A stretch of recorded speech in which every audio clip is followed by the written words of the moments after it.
Hello everyone, it's me JP from UniqueTutorials. Today in this video I'll show you how to update the Play Store app in any Android smartphones and tablets. So without further more delay, let's begin. So firstly, just open the Play Store application and now just click on your Play Store profile icon and now just scroll down below.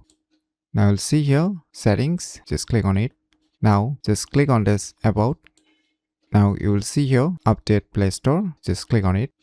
So now you can see in my case the Google Play Store is up to date. So this is how you can update your respective Play Store app on any Android smartphones. So if you never known about these cool tricks, then you should definitely give it a try. So if you find this video tutorial useful, please click on the thumbs like button, and if you're new to our channel, click on the subscribe button, and lastly, thanks for watching.